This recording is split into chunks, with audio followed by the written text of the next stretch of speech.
good evening to you. How you doing? Welcome to the Elevate Show. Every Wednesday, we're here creating a safe space to have conversations that are difficult probably to have elsewhere, or you do not know where to go to get help. And we're saying that we are here for you. Alongside me every single Wednesday, the man that makes this show happen, Benjamin Zulu. Karibu sana. Thank you. We always look forward to hear, because you already, like, you see, sometimes you're blindsided. We look at things one way and then you question it. And tell me, Mwikali, imagine if you look, okay, piga, kona hivi kidogo, you'll see a different perspective, and we're here for that. And not just for me, even for the audience. Asanteni sana kwa kuja, tunawashukuru sana, tunawapenda. We are at the Karibu Inn on Wayaki Way, and we're continuing a conversation that started last week, but we did not have enough time to finish all of it at once, because domestic femicide is, hey, we can be here for days, because we have issues, we have things, we have to unlearn so many things, and we have stories to share to empower others who are walking this journey or are too shy to step out and be like, I went through it, I need help, and I am here for that. How was last week's episode? You were fired up. It was very relieving to see people lifting the veil, figuratively. Yes. Those of us who have been covered in silence and who have been covered in shame. But what delights me more is now when we move towards men. Yes. Because men are being told to be man enough. But we're not being told at what point did the boy graduate to be a man.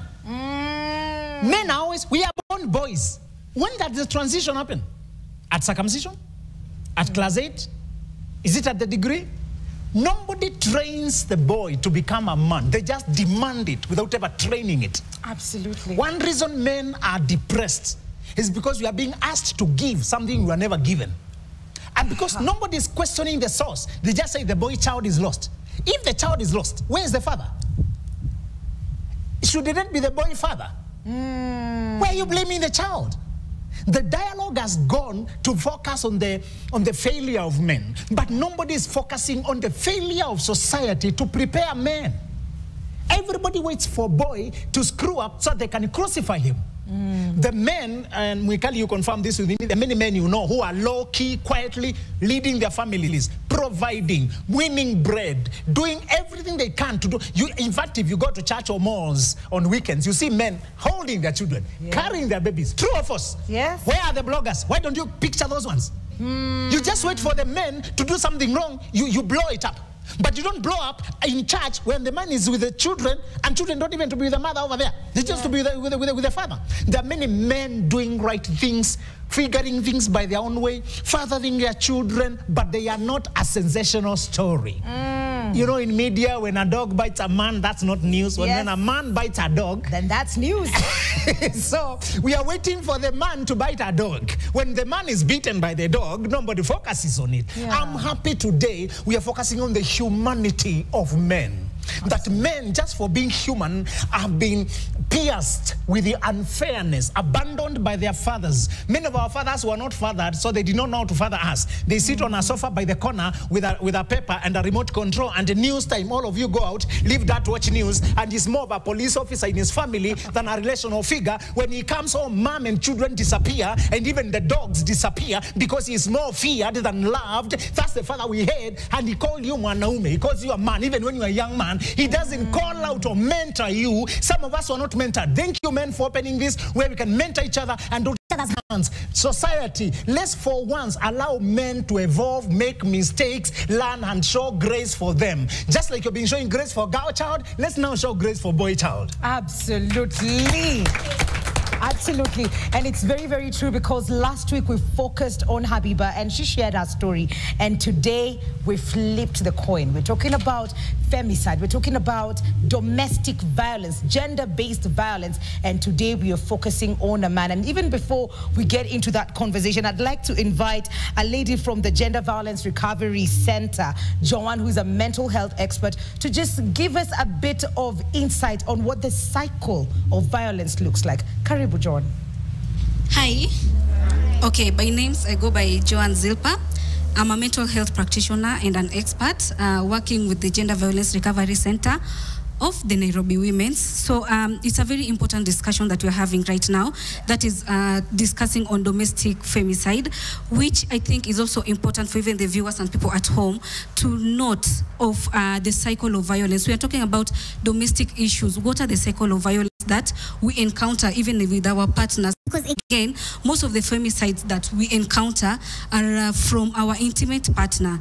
And it is also very important to notice when is the time that I'm supposed to go outside there and maybe seek for help and maybe talk to someone and advise me of what is going on in my house or in my relationship.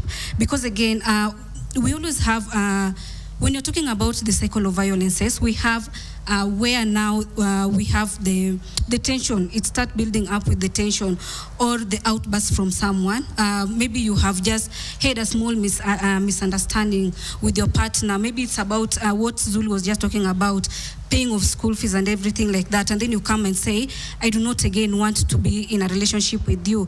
Then I tell you, if you leave me, I will maybe kill you, or I'll report you, or I'll take you somewhere, and I'll disappear, I'll kill you and kill myself, and people will not notice where you go to. And this is the point that you are supposed to take action. Do not just sit down with the threats that you've been given by someone and be like, they're just empty threats. What will he do? What is the worst thing that he or she can do? So it is also good to notice that after the tension building, there's always the actual explosion, where now maybe the beating starts up, or maybe the abuse started up, or now you end up being even killed. And when you see maybe someone has slapped you or has abused you, they will always come back maybe later on to redeem themselves. That is when we call it the honeymoon stage. It's always most flowery. It's heaven on earth, how we call it as ladies. It's heaven on earth. This person brings you gifts. This person pampers you, takes you to vacation in Dubai, in Mombasa, even in Nakuru or Masai Mara, just to enjoy the ambience. And then later on, it goes up to even the come now session where we are okay going on with our daily life. Our kids are in school, my life is going on, I'm at work, and everything else is happening just okay.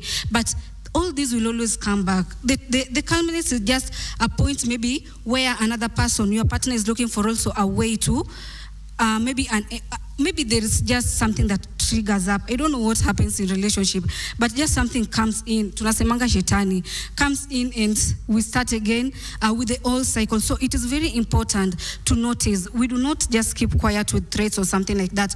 And if someone threatens you, we have helplines. We have the police officers you can report to. We have hospitals that support such cases, like maybe the Gender Violence Recovery Center of the Nairobi Women's. You can always walk there, talk to a psychologist of your choice, and you can always get help. I don't know if I'm allowed, but I can also give our toll-free line where you can always reach us on. That is, yes, that is on 0800 720 565. Call it, and any other time you will get someone on the other side to help and support you in this journey. Thank you. Asante sana. I don't know if you'd like to add something onto that, the cycle of violence, the way it goes round and round. And sometimes it's not the ngumi that comes first, for sure. It will be probably a slap. Ama, you are grabbed. And then when you're talking about it with your friends, you're saying, no, you know him, he didn't hit me. He didn't hit me. He just grabbed me. Ama, he was loud. He said I was not hearing. Like we have normalized creating excuses or giving excuses for this, not knowing that we are actually nurturing it and giving it life so that it can go to the next level and the next level. Yes, because society says vumilie. Ndoa ni kuvumilia. People will change. And what my colleague there was trying to emphasize is that cycle of, there's a place of honeymoon when the abusers have a time when they pamper you very well and they make you fall in love, or there's good vibe. Then tension starts building. Then the incident happens. Then there is remorse and reconciliation. Honeymoon, tension builds, abuse, remorse, reconciliation. That's the cycle. You can get addicted to the dopamine of just the anxiety and the instability of it until, if that was your family background, your mom and dad, you were going through that precariously, vicariously, you went through that under them until loving people, kind people feel boring. Be very careful. If your mom or dad was being abused, You will grow up to distaste. Your taste buds don't know peace. When there's peace, it's boring. When you find a person is consistent, who is kind, who doesn't bring tension and all that, you think it's boring. Let me insert this one here. The term man means in English to manage. When you hear somebody is manning that facility, means somebody is managing that facility. But now also to manage is a combination of man and age. Okay? Manage, isn't it? Yes. There are things, being a man by definition means to be a manager, to be a leader. But can that be born? Can a baby born a leader? It must be learned. It must be taught. The biggest perpetrator of this cycle has been lack of leadership in relationships and families. Men marry when they can't manage marriage. Men marry when they can't manage love. Men get children when they cannot manage to lead. And then they marry other people who are also never led, never seen leadership. Is toxicity and toxicity. Today, because you're focusing on men, I want to invite men. We can end abuse and cycles of it because we are naturally in the position of leadership by our name. Just learn to manage as a man. Manage your feelings. Manage your relationship. Manage your space, bro. Manage your money. Brothers, if you can manage, bro, your lower faculties, your basement, bro. If you can manage that and learn patience, do you know half of your problems have disappeared? And I tell brothers a very simple thing. Many toxic women trap you with the sex because so that you don't recognize how empty they are. If you remove sex from the equation, you see how many women have nothing to offer you. Can't challenge you, can't comfort you, can't engage you, can't support you, can't pray you. They only stress you. But because you're so lustful and easily, when you're shown Thailand, when you're shown dashboard, when you're shown, hands up, oh my, I missed you. The moment you're shown anything, you melt. Bro, your sockets are too loose. Man, your body better. I love it. I love it. I see the men today are fired up. I have a question even before we move on to get our guest today, Zulu. Yes. For the cycle of violence, yes, for someone to intentionally do that over and over again, yes, it's not by chance that they know they need to celebrate you now and then create tension and then they hit you, they abuse you, and then it's a cycle again. It can't be by chance. You have a psychological word for that. Thank you for picking it out. I like the way you think. It's called codependency, because she's wondering, why does it keep happening? Yeah. Isn't it a blunt thing? Yeah. That person is addicted to getting, to deriving satisfaction from subduing you. Okay. And you are addicted to the high that comes after the low. Ooh. There are people who can't recognize pleasure unless it is preceded by pain. And chaos. Only, they call it make-up sex. Make-up sex is very sweet, huh? Yeah. When it's coming after arguing, after moments of tension, it has a lot of dopamine. This is what happens, Mikali, when you grow up to see tension up and down, and that becomes your brain way of functioning. It's like you keep waiting for it. Even if, some of us might have dated or interacted with people who keep mistrusting your can you come out clean? There's something you have. Because they are used to a bang. Anytime you treat them well, they think it's a setup. It's a build-up. Something you can't be real. Men are always after this one thing. I know women. Hey, you don't think I can see you. They trigger you to go in what they are familiar with. They don't know stability and peace. So, Mikali, yes, you can get conditioned to abusing, and the one you are abusing is conditioned to managing your demons, and they find relevance in managing the demons which they can never exercise, and you keep promising them change. And society tells them just vumilia, it's virtuous to endure. You can't walk out, you are a man, just stay there, there are your children there, just wait till you keep praying. Are you giving up on God? You're already married. You know there are churches who can't give you divorce? By the side, don't tell this to anybody. The Church of England was started because somebody could not be allowed to divorce. The Church of England. there was a king who wanted to divorce, and the Pope could not allow it. So he was advised by some guys, forget the Pope, start your own church. So just to tell you, today we have churches who you rather die than divorce. Yes. Just to tell brothers, I'm happy today we are bringing the spotlight. Allow yourself to use that word. I'm being emotionally abused. I'm being financially exploited. I'm being socially exploited. You can use that word, and you are very correct. That you can save yourself from unnecessary death.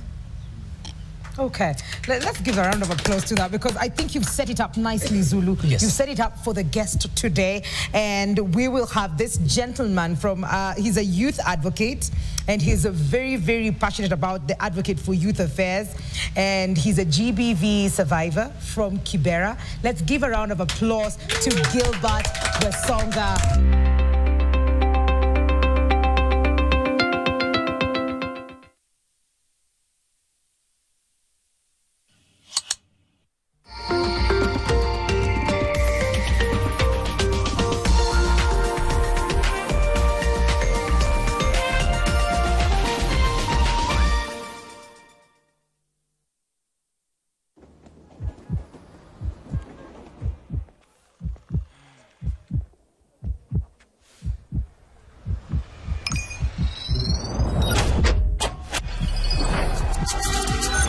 Download OneXBet app and enjoy the variety of sports anytime, anywhere. OneXBet app, at the heart of the game. There are ways that you haven't changed. I can still tell when you're lying, like when you were a little girl. What are you hiding from me, dear? Dario and Di are in love. Did you hear that? Did you leave him seeing stars? The entire Milky Way, sweetheart. I'm not a child anymore. I'm 18 and I am old enough. Even so, this guy's much older than you. It doesn't matter. That's an issue between me and Dario. You are the one.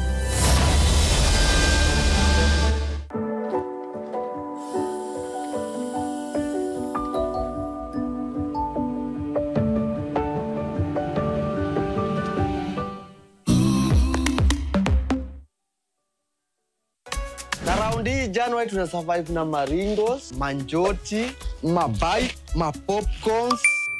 Odibets app, very nice, very nice. Skuman January na Odibets. Wekelea kwa Odibets app upate za kupiga January. Odibets, very nice.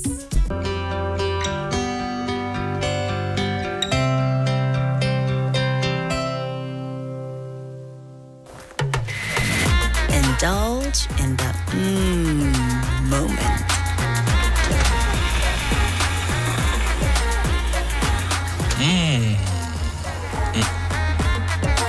With every spoonful of Delamere real fruit yogurt. I want my brother completely out of the family business. Liam is the best fit for the company. I think ini through personal mametupatia. Liam, ayuko. Wacha kugagelele hapa. Utamsha madam. All this is because of you. Now wake up. Wake up and clear your mess. No, ma. Hustle is survival. When a loved one's lost.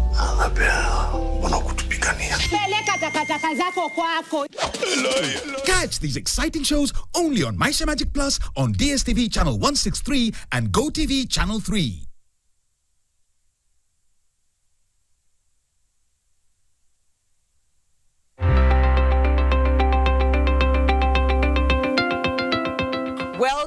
Welcome back to the Elevate Show with me, with Carly, Mary, and Benjamin Zulu. We're talking matters domestic femicide. And last week we had a conversation around the woman and the female gender in that space. But today, like we've been talking earlier, we said we have a gentleman, and Gilbert Wesonga is here. And I'm telling you, Zulu is excited. I can't contain myself.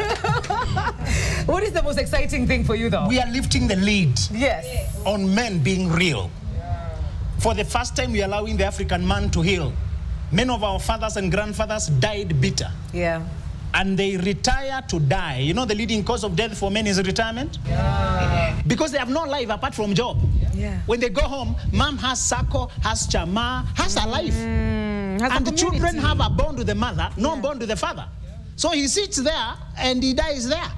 So I'm happy because the men were not allowed to say, my father never saw me. My father never acknowledged me. The only emotions we saw of our fathers is anger. We have never seen excitement. Hey, man, you did me good. Boy, I'm happy, I'm proud. How is your life? Come, let's talk. We have never had a relationship because we never allowed men to talk. Today, I feel like we are lifting the lid. We are lifting the shame. We are lifting the conspiracy of silence, that men can actually talk and have a dialogue.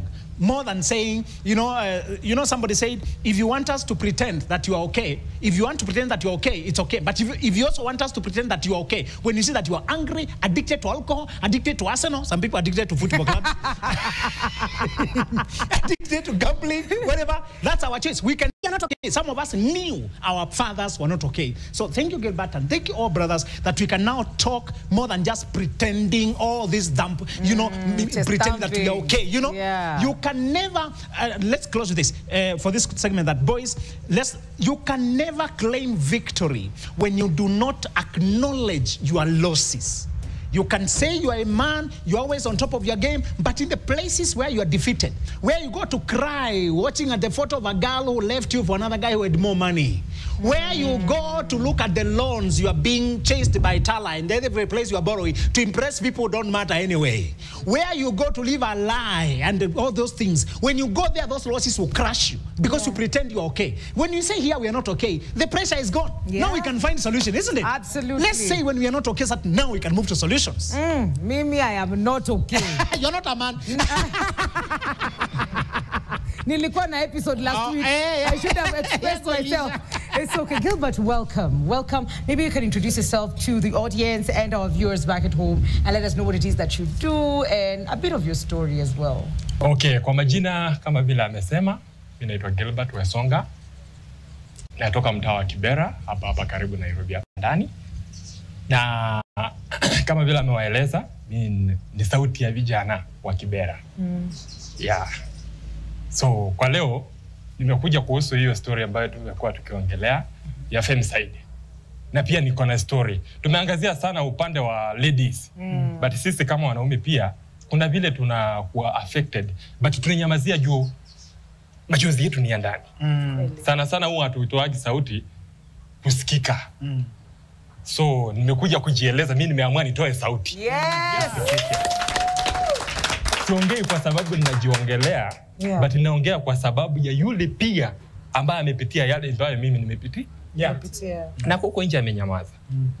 Huko nje amenyamaza. Juu ana sauti na hawezi ongea, anaogopa. Saizi ukikutana na issue enda police station useme mama amenifanyia hivi. It sound differently. Watakuuliza yeye ndio mwanaume ama wewe ndio mwanaume. Si ni kweli? Kweli. So ni mengi tunapitia lakini tunavumilia. Asante. Kisa chako kilikuwa vipi?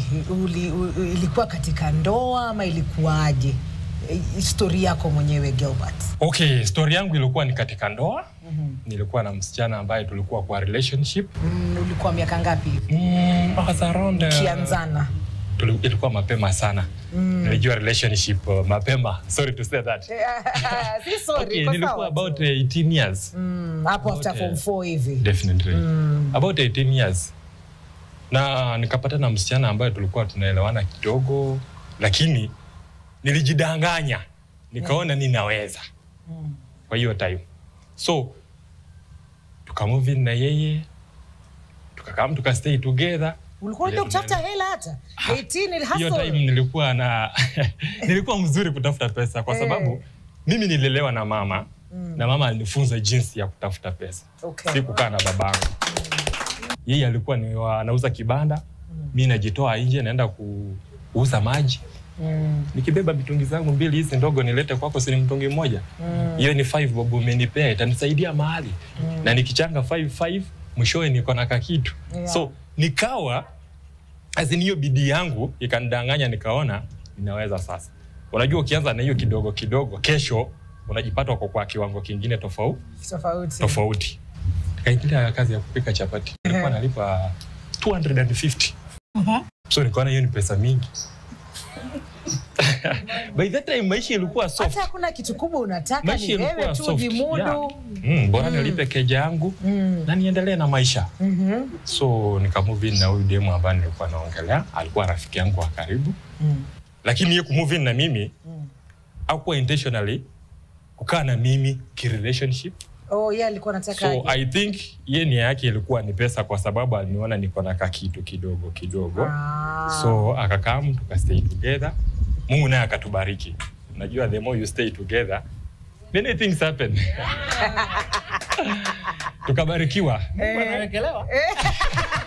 Alibariki wewe, alibariki. Ya, alibariki kwa sababu watoto niye upeana. So tulibarikiwa kwa kwanza. Kwa tunaendelea na maisha vizuri. Tukafanikiwa kupata mtoto wa pili. So come 2019 2020 hiyo during COVID. Yes. Vibarua zikapotea, hustle zikakwama. So maisha yakarudi chini, tukarudi kwa ile normal life sasa yenye tunafaa tuishi. Tukarudi kwa ile life tunafaa tuishi. Yeye akaona hapana. Hapa mambo ni ngumu. So aliamua akatoka, akaniachia watoto wangu wawili. Yeye akaenda. Yeye akaenda. Ni kulifanyikaje ndio ikakuwa ameenda sasa? Okay. Alikueleza kabla aende ama kulikuwa na ugomvi? Nini ilifanyika ndio aweze kuondoka? Previously sisi wanaume tunakuanga na zile hasira kidogo kidogo ukiona mwanamke anaongea na chali mwingine kuna venye una feel. So tulikuwa na hizo. Kama unasikiza Benjamin uko na sisi? Benjamin upo? Nipo kwa pembeni. Kuna hizo insecurities. Yes, yes. So tulikuwa na hizo situations, mimi namshuku, yeye ananishuku, mimi namshuku, yeye ananishuku. Kumbe yeye alikuwa ananishuku kwa uongo, mimi nikimshuku na gonga ndiko. Unanipata? Yes. So during that time ndo nilipata kujua kenye ninashuku kumbe ni ukweli. Juu alimove in akaenda kwa kwenye life iko sawa na ni kama kula hakuweza kwenda na watu. Akaniachia watoto wangu. So nikachukua hatua kama mzazi, sikukataa juu ni damu yangu, nikalea watoto wangu. Na nikaona hapana, peke yangu bado. Life ni ngumu. Kabidi nitafute plan B. Alas. Sasa hapo kwa plan B ndio kuna Kiswahili mingi sasa. Nikatafuta plan B. Huyo alikuwa ni msichana mzuri. Alikuwa anafanya kazi, ako na kakitu. Licha ya kuwa kitu alikuwa nayo ilikuwa juu ya kiwango changu. Juu mimi nilikuwa ni hustler wa kawaida. Yeye anafanya kazi mzuri na anapata kamshahara kazuri. So akateka advantage. Okay. Akateka advantage. As in anataka kunicontrol mimi vile yeye anataka. Control. So watu wanafurahi hapa lakini ukisema kucontrol pengine unaweza tuelezea. Wanafurahi wana relate. Ana kucontrol kivipi, ni kwa njia gani? Unaweza sema alikuwa akifanya hivi ndio inaniweka anasikia ana take advantage of me. Mimi mapato yangu ilikuwa chini. Okay. Yeye mapato yake yako sawa. Anataka vitu zingine. Kuna zile vitu ambazo wewe mwanamke hata pia unafaa ufanye, licha ya kuwa mwanaume anafaa afanye pia, lakini kama una uwezo. Yes, kama uko na uwezo. Nunua chakula leo kama sijaweza. Asante. Asante. Nimedaiwa rent leo. Rent. Yes, mfano nimedaiwa rent, sina pesa, uko nazo. So nisaidie. So kwa hiyo point yeye akatake hiyo advantage. Okay. Alitake advantage sababu anashughulika, anachukua majukumu ambayo ni yangu, juu kiwango changu cha mapato kiko chini. So yeye akateka advantage akinisaidia. Anataka nitudie bila nataka. So it happened that ilikuwa wasi. Juu nilimpata na messages za simu. Anisaidia simu yake na ndio maana na advise my youth wenzangu ambao ni vijana, usizoee kushika simu ya lady. Achana nayo. Usizoe kushikana na lady, sio simu. Hapana. Kushikana na lady ni sawa sababu tukirudi kwa maandiko mwanaume peke yake angeweza. Mungu akaamua. Ulikuwa kijana huko mwanaume. Anyway, tuendelee. Tuko kwa maandiko. Tuko kwa maandiko matakatifu. Mwanaume bila mwanamke hajakamilika. Ndio maana Mungu akampa Zulu andika. Ulikuwa mwanaume wewe? Usinipeleke kwa Biblia kwa sababu naijua. Sawa, ni sawa. Hapo sasa ndio nakuleta. Maliza nikuje. Nakuleta hapo. Sisi kikwetu tunaamini ukifikisha miaka 18 umekuwa wewe ni mwanaume. That's why nilijiconsider mimi ni mwanaume. Okay. Ilifika wapi ndio ikakuwa sasa haiwezekani tena, ama to what extent did the manipulation go? Siku moja nikawa napitia simu yake juu amenisaidia natumia, message ikapopi. Na hii message haikuwa so interesting. na ni kutoka kwa mwanaume. Hii message nikaanza kuishuku. Na singechukulia kwamba ni message wrong, juu huyu mwenye ametuma message ameseviwa kwa simu na jina ya mwanamke. Badala ya kuandikwa ni Njeri. Njeri, definitely. So nikashuku hii message sio ya mwanamke. Juu mwanamke hawezi tuma message kama hii. Hii ni message ya mwanaume.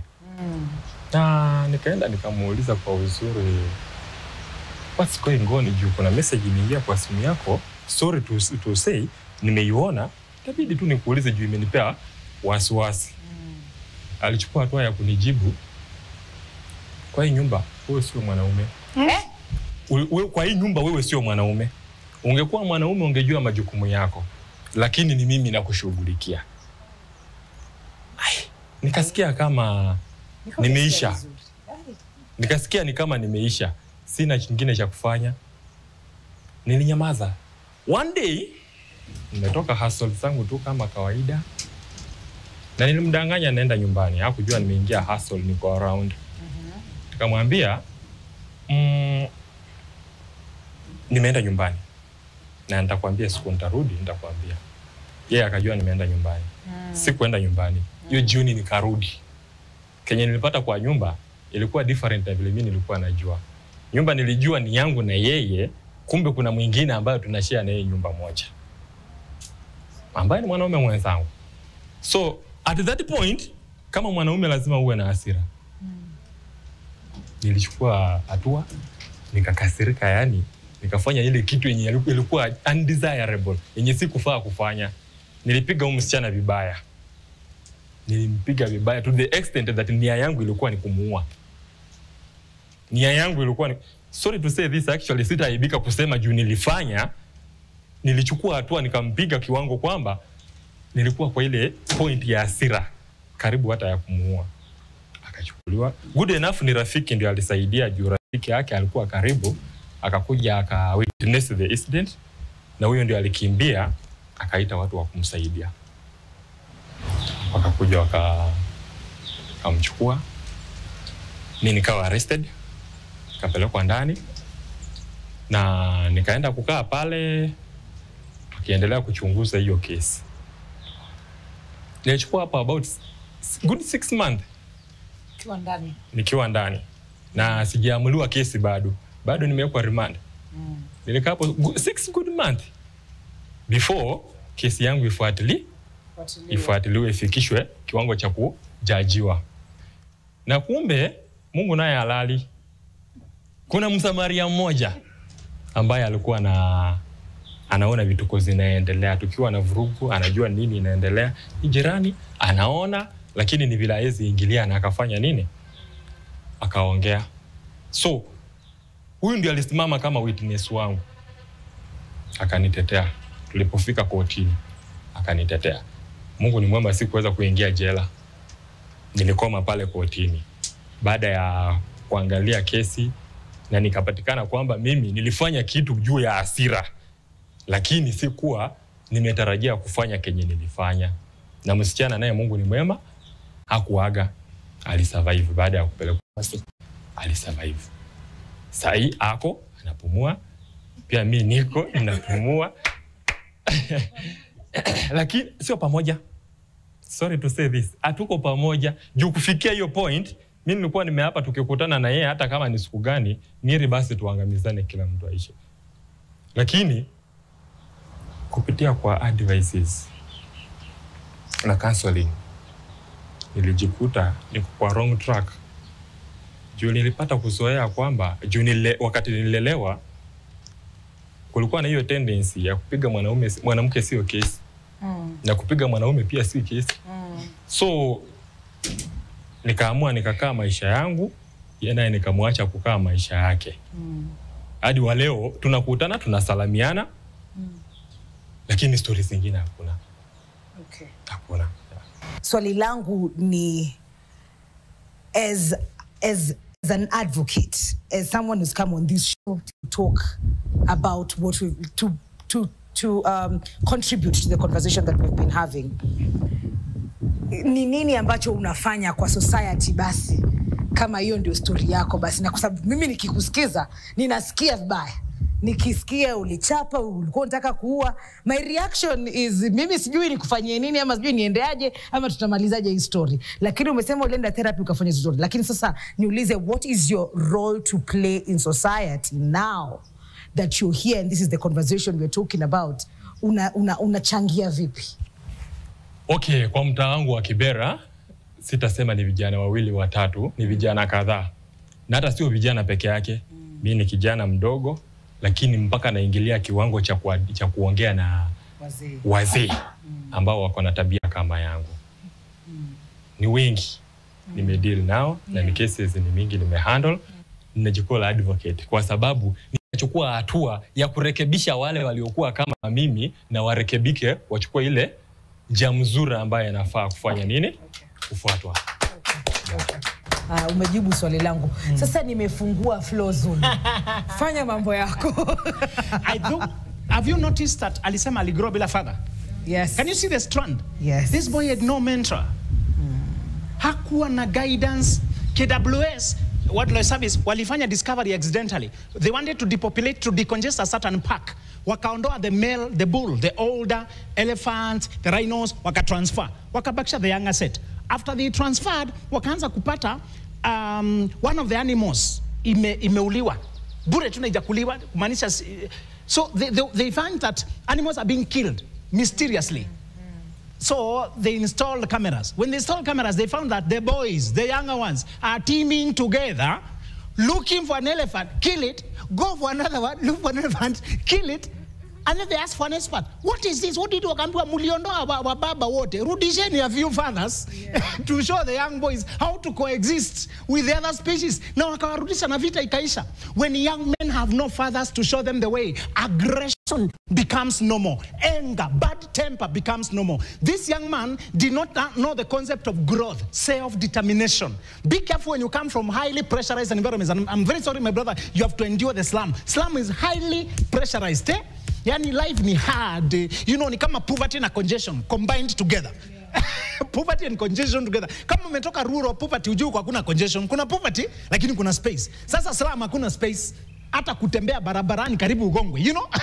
Na space za kuishi ndogo. So this guy was dealing with a very tough situation. If you come from this situation where after Form 4, nobody's taking you to school, don't rush to marriage. Because alisema when I started making some money, the culture there was, umekomaa wewe, siko na ID, siko na 18, wewe ni mwanaume. That's what his mentality. But you can see, alipo attempt kufanya hiyo vitu, hizo vitu wanaita ndoa, sio ndoa, zilikuwa tu entanglements. You can see, ni cohabitating, haina paper. So hakuna ku-examine. Wanaume tusikizana hivi. Whenever you marry traditionally, mara nyingi si traditional umeoa, ni shortcut umechukua. Instead of starting procedurally to examine character, to evaluate the person in the light of their background, their friendship, without any sexual strings. When a man has a future, he does not joke with his sexual behavior. This guy was just a victim of a system that had no education. This is my advice to this young man. He could have easily, I was shivering because I did my internship with the prisons. And I could tell young men are rotting in jail because of provocations kama hizi. Na hana mtetezi, hana lawyer. Ni good Samaritan alienda kumuongelea. Si umeona hivyo? Ukiingizwa jela una simu, una njia ya kuitana. So this young man could have easily rotten in jail. Young men, don't rush to relationships. You're going to end up with mwanamke akona anataka kayang. These women who have more money and they're better life, they usually get younger boys so that they can have a man and they can still be single out there. You understand? It was a tactic. She has more money. So anakuambia unaniuliza nini na nkulipia. Keti hapo unanyamaze. So alale na mwanaume mwingine, amleta hapa afanye hivi. They set you up to do things you could not have done otherwise. Never date a woman when the deal is too good. Think twice. If she has more money, anakutafuta nini? If she is older, anakutafuta nini? Kama she should be happy without you, anakutafuta nini? Anataka kama mwanaume kakowika anaweza manage hapa nyumbani na afanye vitu zingine kule nje. My point here is to say, young men, if this young man had met me that time, nimwambie between 18 to 28, chukua miaka 10 ujijenge. Utatu pesa uko nato, nunua ka asset, jijenge. Ena unue ka ploti, jijenge kama mwanaume. Chukua 10 years, jibuild. He would be so far by the time he is marrying at 28, hata angeoa graduate, hata kama alimalizia Form 4, juu ashajijenga. Because it's not just education in school, it's also how you build yourself. Graduates don't care about what your fathers could not pay. They care how you have evolved yourself. True or false? Kama tunaweza ongea hata nikiwa na masters, hata sikumbuki kama una masters, unani engage, tuna reason pamoja, hata unani challenge man development zako na mwikaji anaweza kuheshimu kwa you know what, nimekutana na watu wamesoma but wewe umejisomesha sana. The idea is to say, this young man just needs that direction. I'm happy he came to realize, although he learned from the school of hard knocks. Yes. Men, let's avoid the school of hard knocks. You may not always survive like him. And he can tell you, alipatana na watu wako na kesi kama yeye, na hawajaitoka. There was no witness. Mungu alitumana tu akuja asaidiwe. Avoid it. Don't get into women. Don't get into... Sasa hajaongea watoto wake walikuwa wapi akiwa jela. You can see mateso ili spread sana, si ndio? Watoto wameingizwa tu kwa Live Aina Foundation, wali witness hizo violence zote. Huyu ameshikwa, mwingine ako hospitali. You don't know what is happening in between there. You know, alilelewa bila baba, yeye akaondokea watoto. Yani, if you do not reflect on your past, you will repeat it. You see that? Yes. I grew up without my father because he mismanaged his life. Can I manage my life better to be there for my children? Yes. We're going to take a very short commercial break on that point. Just put a pin on that. If you have any questions, any comments, it's NTV Kenya on Facebook, NTV Kenya on X, and we will be back because our audience has questions for Zulu and for Gilbert as well. Gilbert, uko tayari kujibu maswali, and we will be right back with all of that. So don't go too far. Tunarudi hivi sasa.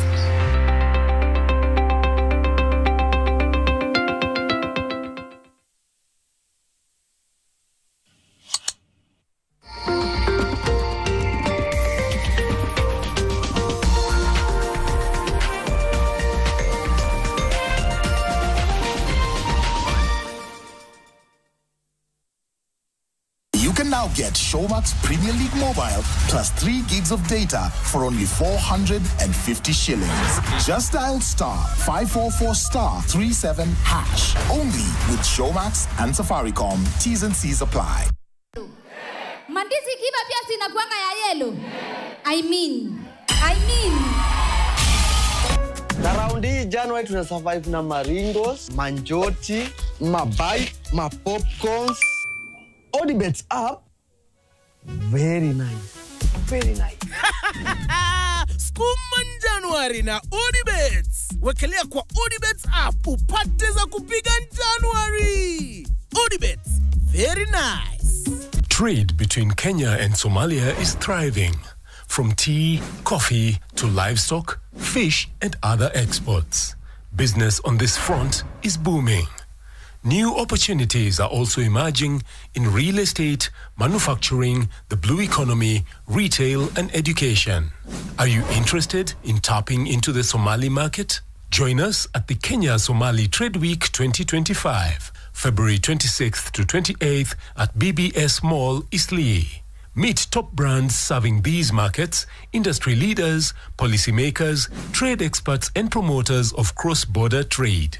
To book your slot, please contact us through the numbers below or email tmuthengi@ke.nationmedia.com.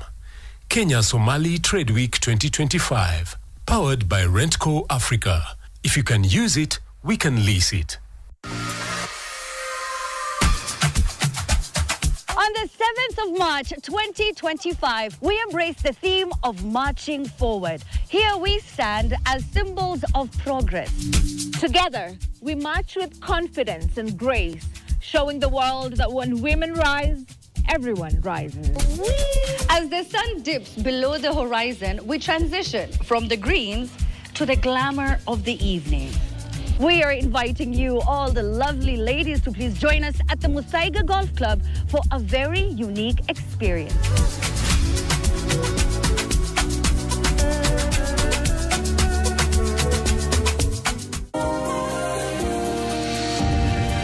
When I have back pain, I reach for 2 tablets of Panadol Extra. It's boosted by caffeine for fast relief of strong pain, like headache, toothache, and muscle pain. And I am finally released from pain and ready to be there for those who need me. Try Panadol Extra for fast and effective relief from strong pain. Around January tuna survive na maringos, manjoti, mabai, popcorns. Odibets app, very nice. Very nice.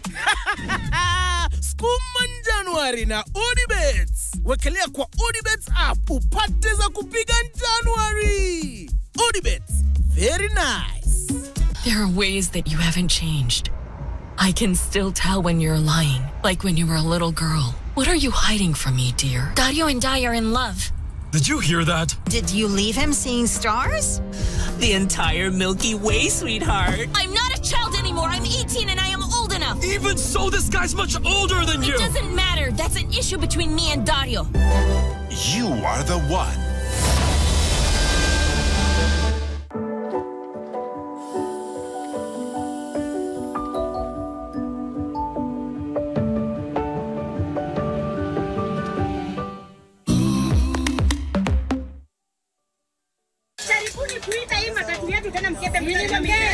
Hustle is survival. When a love once lost.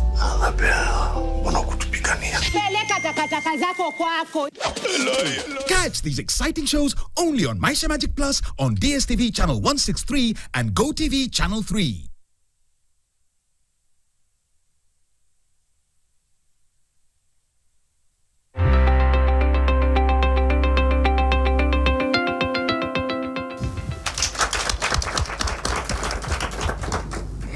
Welcome back to the Elevate Show. Every Wednesday night, we are here having conversations that are probably to have out there, but we've told you that Elevate is where we have those conversations. We demystify those things that tunambua usionge, usiseme, and today Gilbert has shown us exactly what it feels like to stand out there and say, I was a perpetrator. I did it, but I learned my lesson, and I am here to tell others you do not have to take that path because of me. Niko hapa kukuambia kuna njia nyingine, tuongee, tusikizane, amka nenda.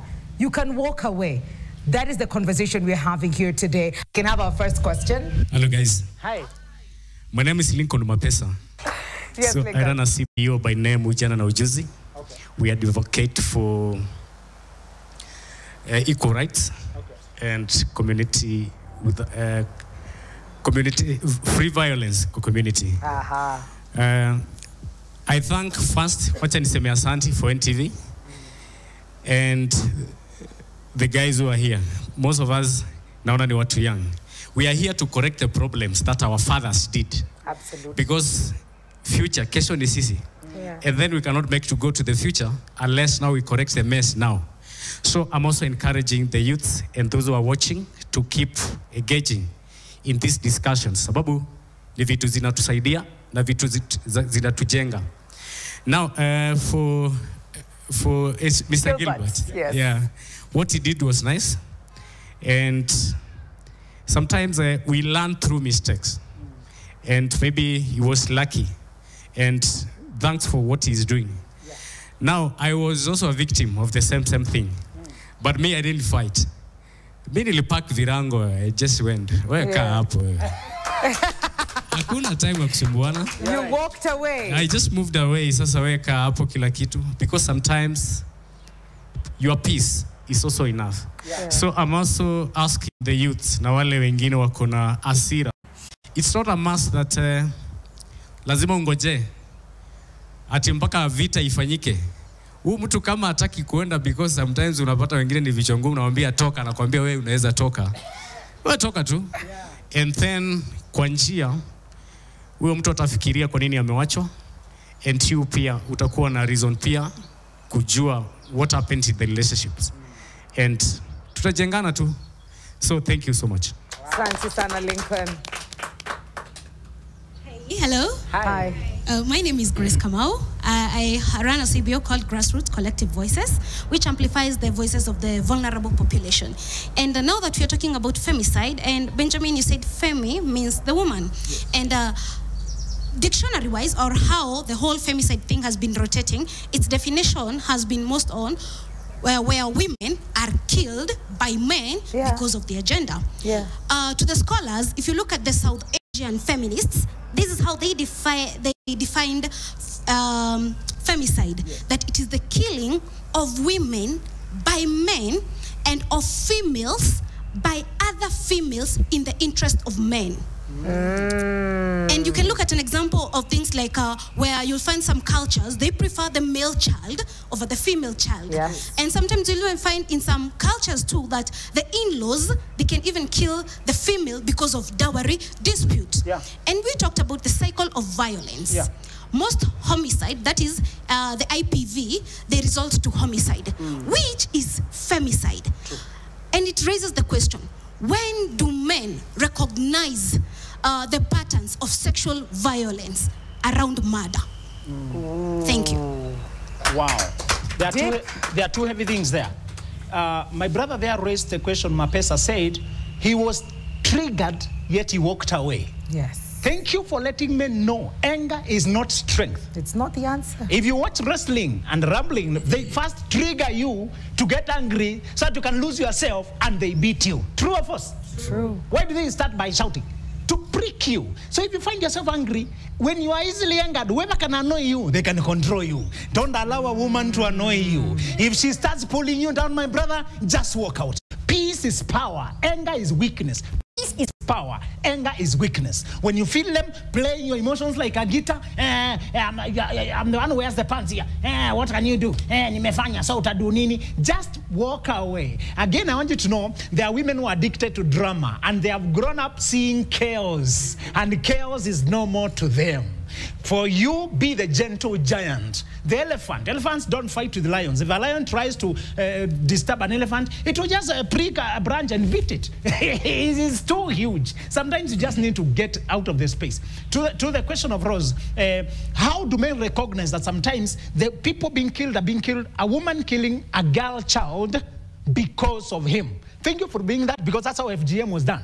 FGM was conducted by women, but imposed by who? The men. So thank you for bringing that up to say, let's not just say it's the man holding the knife. No. Sometimes it's the woman trying to ban the other woman who they are fighting for, a man, or I wanted a boy, this is another girl. I will not be seen like I'm bringing a seed for him. You asked how men shall recognize. Let's send this message to all gentlemen. Again, only gentlemen care to do right. Bad boys don't care. They kick you and go away. They have no compassion, no heart. The men you see here, the men you see watching, the men who are concerned are the gentlemen and the fathers. This is the message I want us to understand. Sometimes you being in the position and then you try to marry a second wife, for example. You are setting up a battle. People can be killed for you.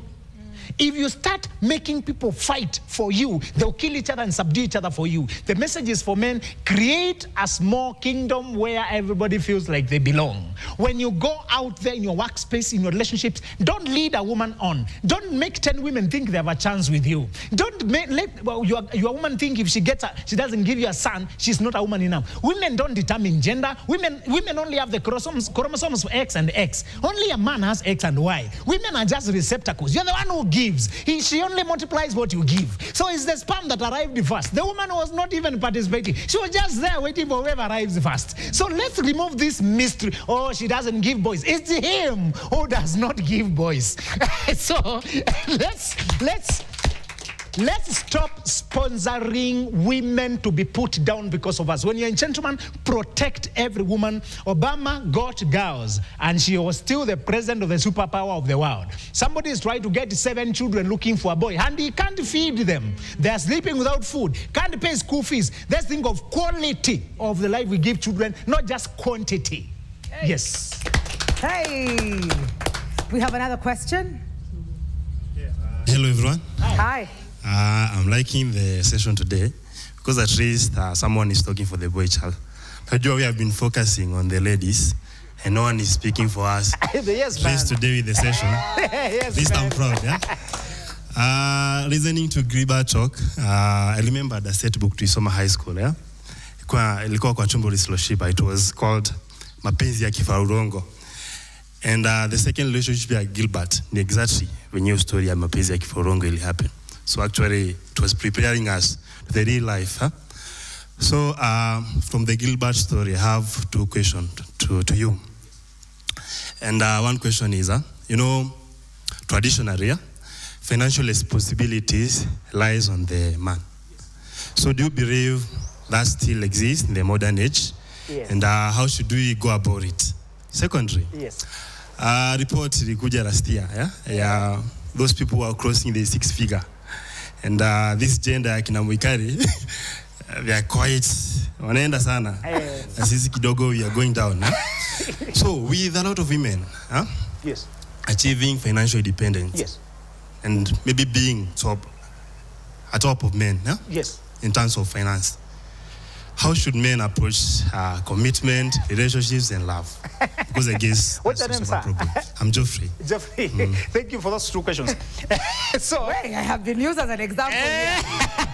6 figures are not bad, though. But then I'm sure Zulu has something to say about it and the relationship of that with the man. Should men still be the providers? I believe the way the Creator set it up, that's the way it should be. Yes. The man was given work and worship before woman. The man had a spiritual life, a purpose. He was living to manage something his Creator gave him, and then he had his work. Then he was given woman as the third W, the WWW. All right? The work, worship, woman. So the woman comes when the man has a purpose where to lead her to. It was because he was preoccupied and busy with life that he looked lonely, that a woman should come and fill in a man who has a life going on. Women are messing themselves up when they go to a man who has no purpose, no direction, and no work. They're messing themselves up. I just want to tell you, bro, Geoffrey, the reason, the only solution we have today is let the man be forefront in providing and let the woman deputize. We said she will supplement the provision when she can. She will step up and help you, and she will step down when she has childbearing and other duties. Seasons of life are very different. My wife can get a good job that is very favorable, but actually she's earning more than me, for example. If some Chinese contract comes around and they want the people of our type, affirmative action, she's being sent to Northeastern, being paid 20 million contracts, will I refuse her to take the job? I want our coffers to be full. True or false? True. So what you usually do is, it's not what she's bringing, it's the leadership, bro. Mwikali can tell you privately, she wants leadership more than the coins. She wants you to know that there's a place in her life that even her money cannot touch. Affection, attention, support, validation, protecting her from the harsh world, caring about the masculine things and the mechanical things in the home, doing the mental work of visioning, of researching, of protecting, validating the children, protecting the kids, helping her lift the heavy, even replacing the water dispenser. Simple thing like that. She doesn't have, okay, how do you do yours? Anyway, so... Okay, there's another one they have made for women, which you don't lift. Yeah. You just put inside. So I'm just using any kind of mechanical lifting, any kind of hardship, negotiating the difficult things, working with the garage, or just even the insurance. She can give the money, but you have to want to do the management and the leadership of the home. So when I'm earning more, and when she's earning more or earning nothing, I am forefront. Never let your woman outwork you. She can out-earn you, but she cannot outwork, out-lead, out-vision, out-think you. All right? Lastly, the second question you asked, how do we date these women who have everything? You know, a long time ago, when a woman is driving a Range Rover, we used to ask, what does the husband do? You know, when she drives a good car, the credit belongs to the guy behind. Who are the Mumbabas? Nowadays, it's not a wonder facility like this. It's a woman, you know. It's women having things. And I just want you to know, Kamala Harris was infamously commenting about the husband after she ran for, you know, she was a presidential candidate, and the husband was being called this, I don't know, deadbeat or something like that, or does not contribute. Just to tell you, there's a fear among men that when the woman has all the money, I'll be irrelevant. Bro, let me tell you something. A woman does not change because of money. Money allows her to be herself. Money allows her to speak her mind without fear. So don't get a woman who has no money. You don't know her. Just because she looks kienyeji. She looks subdued. Okay. She looks needy. Okay. She calls you, kababa, because you sent 2K. Hey! You need Mwikali, does not need the 2K too much. Akikwambia, my dear, I love you, it's sincere. Marry a woman who loves you from the heart. Whether there's money or there's no money, that woman needs to be sincere with you. And then go out to make real memories. Don't be lazy. Valentine comes, go buy flowers. If she doesn't like flowers, get jewelry. Go get the shoe. There's something a woman loves. Go out of your way, man. You can bring her to a place where there's water like this and she becomes dreamy. Say, okay, you've taken me back to moments. Thank you for these little things. Sometimes you can do the thinking, the researching, the consulting, the checking. What can create memories? All All women want to be treated like girl, the lovely girl. All women have a princess inside of them. Work on that, bro. Money cannot work on that. Yeah. Organize for her some small treatment. Learn to do some small massage on feet when she comes home. She's tired. Nobody hates a massage. Who hates a massage? Everybody wants one. You know, sometimes when she's having that groggy morning, she talks, she has almost to show yesterday she has no voice. Bring some lemon with that dawa. Mulete kwa maki kunywa hii. Aki umenikumbuka asante. Small thing. The women love softness. They love affection. They love thoughtfulness. They love to feel. Bring out the girl and she'll be addicted to you. Even when she goes to work, she meets presidents, she meets I don't know who. There she's the worker person. When she comes home, she's princess. She releases, she lets herself go. So don't fear this. Actually, get a woman with money so that when you're down, she can step in. Don't get a broke woman. If you're broke, when you're broke, everything will be broke. Get a woman who can step in, my bro. Thank you. Joffrey, this is to say, even if she's earning those 6 figures and you're not, you have so much to do. There is so much that you can make, you can do to make her feel that you are the king, you are the man, you are who she wants to come home to. Even if she's Uku CEO in the world, that when she comes home, CEO ilibaki kwa ofisi. She comes in, she's your little girl, she loves you, she wants to be pampered and taken care of because that is the space that you show up in. And do not forget the leadership as well, because I also love that you lead her in vision. You know where this family is going. Si eti kusabia ndia kona pesa, wewe ndio una decide, yeye ndio decide, tunanunua shamba ya retirement wapi, it's her because she has the money. What is the plan there? So it shouldn't put you down at all, okay? Do we have one more question before we close? Yeah, okay. First question not question, maybe reflection to Brother Zuma's comments. One, a few men here have discussed that seems like too much work for men to do everything you've listed. So probably, what role can also women play in terms of sustaining this relationship? Because from number 1 to around 40, 44 is all the things to be there. So probably also, what else also can women do to be able to participate in this? And a question to Joffrey is in terms of where you work and the community you come from. Like he put it, how do you feel there is enough space created for men where they can feel safe and be able to talk about this? Or what can we do better in terms of just opening up this space for men? Okay. And I remember I also had a session in Kibera. Somebody had actually sharpened a panga and it was hidden under the bed. He was supposed to kill the wife that night. Thank God we had a session that day. So probably I'm feeling, are there enough, what do you think we can do to expand that particular space for men to be able to come out and also speak and feel safe about it? And thank you for the courage to also speak out. And for Lincoln, I wish many men would also, wajue sio lazima. Najua sio lazima. Inaweza fika mahali ikatae kuwork, si ndio? Ikikataa kuwork sio lazima iwork. Unaondokea, unaweza ondokea safely. And that has also prompted me in terms of the way we should look at femicide issues. And also, you know, maybe for men it may look like murder, but men also die in the process. So, and as we are talking about shelters and asking the national and the county governments to open shelters for women, what about men like Lincoln? What if he didn't have a place to go? So I think we need to think about, you know, sometimes as a man, unaweza fika mwisho, you just need to go somewhere for 3-5 days and you reset. But then what are we thinking about such spaces? Even when you're talking about shelters, are we sensitive enough to recognize that also men require such services? Yes. Thank you so much for that. Thank you. Whoa. Chomeka wakati ameuliza, nimelist 44 things. Yeah. Umesikia. I question your arithmetic, but I get the point. Kuna mtu amehesabu kafika 44. People are paying attention. What does a woman bring to the table if the man is doing all that? That's the essential question. Bro, let me tell you something.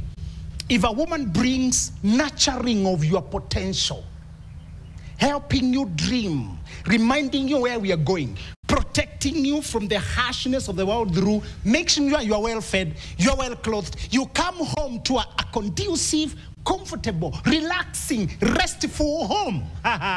If a woman creates you children through a life-threatening process called childbirth, If you see what women go through trimester 1, trimester 2, trimester 3, you thank God you're not a woman. Silently, you don't tell them, but you thank God. Bro, the best thing I can thank, I have so many things I can thank my wife for, but I can tell you just 3. And I tell you the truth, I can trade anything for that because I know that they're very rare to find in the world. Yeah. A person who genuinely creates children for you, with you, not with your father and your brother. Nowadays, they cheat with your relatives so that the children look like you. To find a person who is faithful and they're not going behind the back with your younger bro who has more fire. You know, younger bro has a lot of free time. You have been here the whole day.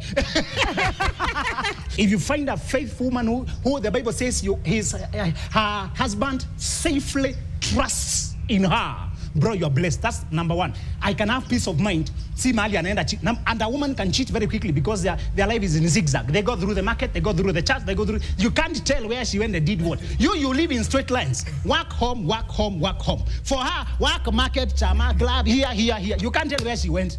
That this ukitrace Mwikali's movements, utakuwa na dizziness. If you trace Zulu's movements, ni just job. So these people can cheat better. Get a faithful one. Hold back sex and see how she flirts with every man. How she has no boundaries. How she's money-minded. How she dresses to invite every man. How she's restless. She must be entertained by men. How she must go on social media and shake what her mama gave her to get sexual attention everywhere. How she has no values, no spirituality, no prayer, no godliness, no future, no stability. There are things we need to learn about women. Men have been marrying wrong. They've been frustrated by the wrong women and they're projecting it to the right women. Let me just close there by telling you 3 things. 1, if she can be faithful, she can create children for you and she can give you domestic support. Give you healthy meals consistently. Bro, if I live here and I don't take these people's food, I don't care. At home, I'll find food. Bachelors are not sure about that. My brother Peter must check. Whether there's food. Yeah. Because he might have to sleep with the bread and cocoa. So I'm just saying domestic support, creating faithful home for me, protecting me among the children. There are many other roles I'm going to tell you next time, like organizing you financially, keeping you focused. You know, women are better managers with smaller money. Men are better managers with bigger money, but they also lose big money. Women manage small money and they do better. The man was a lawyer, but when he died, the wife was a primary school teacher, maintained the home with the primary school salary, more than the lawyer could do with lawyering money. Just to tell you, there's more. When she's faithful, she makes you a king. If she creates a king in you, anchors you, keeps you stable, keeps you protected, safeguards you from attacks of the world, that is worth the world for me. Zulu, I don't know if we'll take that as your final comment for the show because we've run out of time. Yes, and I know you had a question for Gilbert as well. So Gilbert, if you could just answer that as your final parting shot as well so that we can close the show. Okay. Acha niseme watu wanaumia. Sio wasichana, sio vijana. Last year July kulikuwa na incident in Kibera whereby mwanamke or a girl killed her boyfriend and left him in the house. It happened. Okay, huyu msichana na kijana walikuwa wa UG. Hiyo mwili ilibebwa ikapelekwa Uganda. Tumeongelea femicide. But pia ina happen upande wa mwanaume pia. Tunaumia. Sasa kesi kama hiyo siji itakuwa held aje. Juu hiyo kesi imekuwa minimized as in mwanaume anafaa kuwa na power. So ikifikia kiwango kama hicho ni mwanaume ameathirika, sio mwanamke. So nafaa pia tuangalie side ya wanaume. Tukirudi kwa question yako, sensitization. Inafaa tu sensitize vijana na wanaume. Wajua wakati kuna issue kama hizo, hatua wanafaa kuchukua. The best way to avoid hizo issues, kujiondoa. Mimi mwenyewe ningegundua mapema kujiondoa, singeumia. Ni ukweli. Kwa hivyo tunasema tujiondoe. Ukiona umekuja kwa nyumba mwenzako ako juu, nao pande juu, obviously mtapata solution. Na ukiona wewe ndio umeanza, yeye ana raise kukuliko, shuka, jiondoe. Ruda akiwa kwa laini sawa, ongea na yeye vizuri. Asante Gilbert kwa kuja hapa leo na kutueleza story yako na ile mahali umesimama kwa community saizi kuendelea kuongea mambo kama haya. Zulu, unajua nilikuwa nimekuambia ya mwisho ulimaliza. Imeisha. Kuna kitu nyingine kabla nifunge? No, just to say, let's keep these conversations where men can be real. Now waulize what is on the other side so that we can actually go with understanding. Like my brother has spoken for many of us. Find the right woman and you not need to hate all women. on that note, we're closing the show. It's been 2 episodes of talking about domestic femicide. We've had Gilbert, we had Abiba, and we had you at home who participated and sent in your questions and comments and support, and an amazing audience as well. Mjipigie makofi, mmekuwa watu true sana. Asanteni sana for being vulnerable, for sharing with us. We don't take it for granted. Thank you so much. Until next time, this has been Elevate. Adios.